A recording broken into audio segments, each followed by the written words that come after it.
Welcome to Prince Shorthand House, Progressive Shorthand Monthly, August 2021. Exercise number 9 and 10, @80 words per minute. Be ready.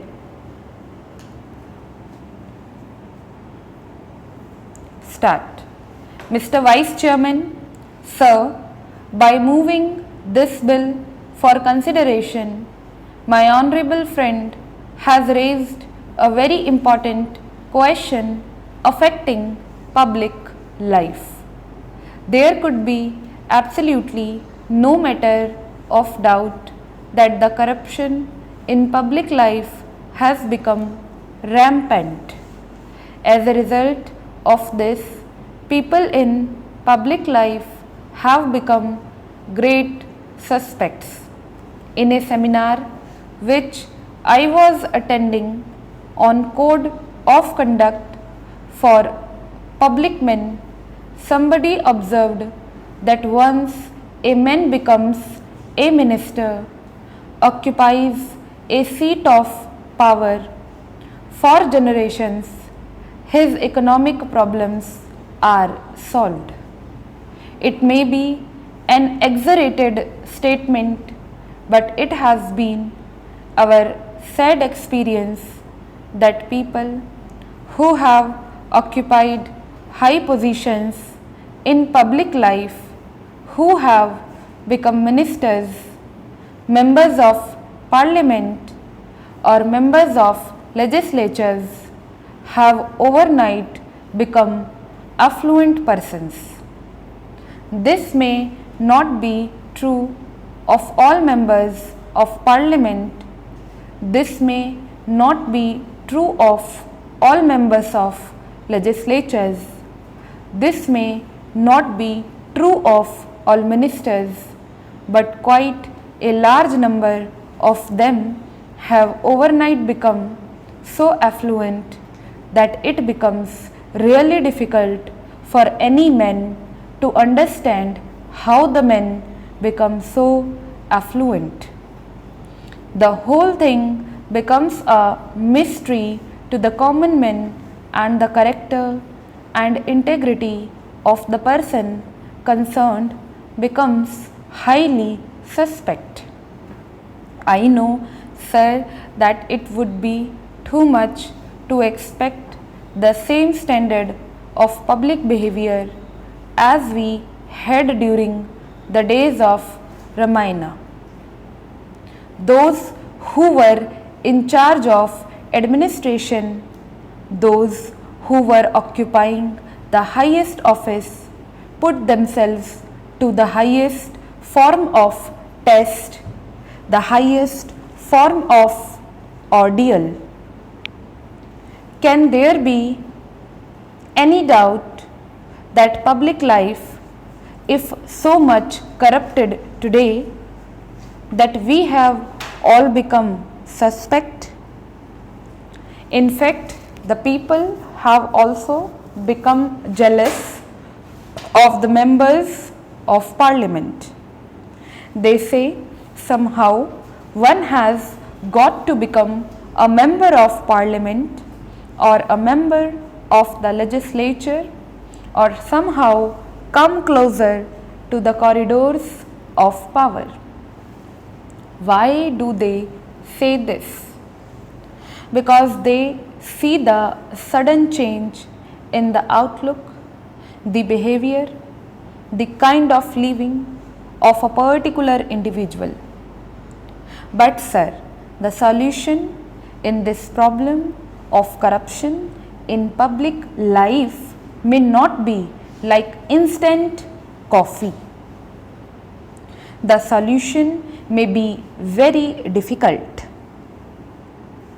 In fact, this was pointed out by the Santanam committee itself.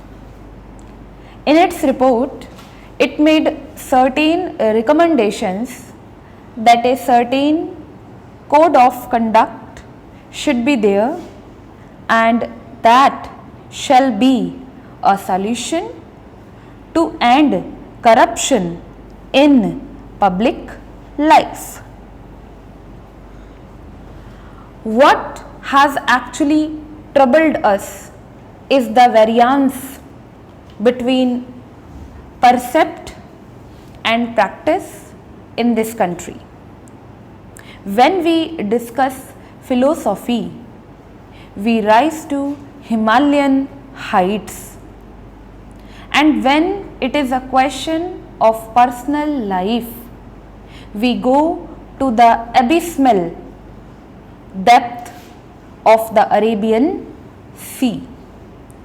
There is so much variance between percept and practice in this country that even if a particular individual might be trying to adhere to the precepts, he also becomes suspect because the general atmosphere is one of suspicion. In that context, sir, I feel that something has got to be done to restore the confidence of the people in the members of parliament, in the members of legislatures and in the ministers. Now, my friend made a suggestion that after all we are all answerable to the people in this country, and when representatives come through elections and people vote for them, that is a sure proof of the people's confidence in those elected representatives. I would respectfully differ from my friend on this kind of a diagnosis or analysis of the problem that electorally everything can be solved. The problem of human character, human integrity, human behavior, morality cannot be solved by an electoral process. There have been men in the world who are of great moral stature, men of great character and integrity, but they never won an election. Are we not aware of Mr. Rajagopalachari, who was a man of great character and integrity? Nothing can be said against him. He was a man of high moral stature, but he never won an election. He was also defeated in an election. Let us not try to beguile ourselves by saying that by our being electorally established, our character is established, our integrity is established, our moral standard is established. After all, the kind of electoral system that we have in this country itself corrupts the entire political system, the entire politics in this country. How many of us can claim that we limit ourselves to the amount prescribed in the Representation of the People Act when we contest an election? Which member of parliament does not spend above that amount? How many of us file a true return in compliance with the provisions of the Representation of the People Act? Most of the candidates file false returns, and this has been taken as an accepted way of life.